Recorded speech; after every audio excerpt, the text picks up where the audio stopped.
Hello everyone, Pat Farabee here. For those of you who don't know, there's a new channel on YouTube called the Godless Kitchen. Basically, some members of the YouTube atheist community are posting some of their favorite recipes and sharing those with the rest of the community. So I figured I'd submit one of my favorites and join in the fun. We'll call this one the Spicy Shrimp Soup of Eternal Damnation. Now, I have a lot of vegan friends, and there are a lot of vegan members of the atheist community here on YouTube, so as a nod to them, I'm also going to post a follow-up video, which will be this soup in vegetable form. But for the shrimp soup, we're going to start with 2 quarts of chicken broth. We're also going to add 8 chicken bouillon cubes, which should make this broth nice and rich. And we're going to add a 6-ounce can of tomato paste. So again, that's 2 quarts chicken broth, 8 chicken bouillon cubes, and 6 ounces of tomato paste. Now you'll need a nice big pot like this one. This is a 6-quart pot. Bring it to a boil, then reduce the heat so that it just bubbles like this. Then continue adding your ingredients. This will give those chicken bouillon cubes a chance to start breaking down. Okay, now that all that stuff's in the pot, it's time to add some spices. Please don't pay any attention to what's written on these spoons. These are the only ones I had available. So as such, they're not indicative of exactly how much you're going to add. Simply go by what I'm going to tell you. We're going to add 1 teaspoon of black pepper. We're going to add 1 teaspoon of celery seed. And then we're going to add red pepper, red cayenne, to flavor, to your taste. You may want to add just 1/8 of a teaspoon if you don't really like spicy stuff. If you're like me and you really like it spicy, maybe add a whole teaspoon. It's really up to you. I'm going to suggest 1/4 teaspoon for most people. Okay, spices are in there. Now it's time to add some garlic. We're going to add garlic powder. This is 1 tablespoon of garlic powder. We're also going to add minced garlic. Now, you may want to mince your own, but I prefer to purchase it. According to this jar, 1/2 teaspoon equals approximately 1 clove of garlic.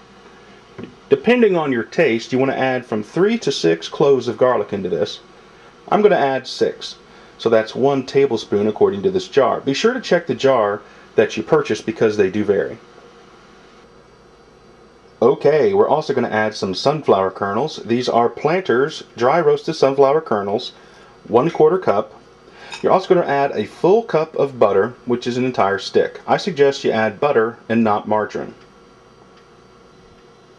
And now the clams. We're going to add an 8-ounce bottle of clam juice and a 6.5-ounce can of chopped clams.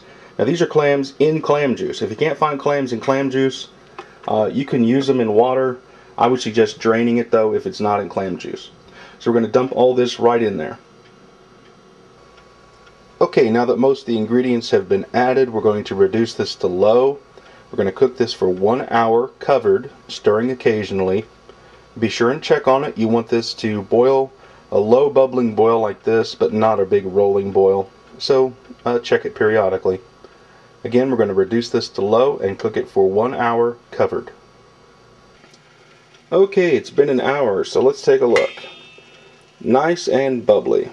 It's time to add the next ingredient. So we're going to add some sin to this to keep it godless. Yes, that's right, we're going to add alcohol. This is Oliver Winery's Camelot Honey Mead. Oliver Winery is located in Bloomington, Indiana, where I went to college. It's kind of a micro winery. Really good stuff. The only thing I had close to a white wine in the house was this honey mead. You're going to want to add pretty much any kind of white wine, 1 cup worth.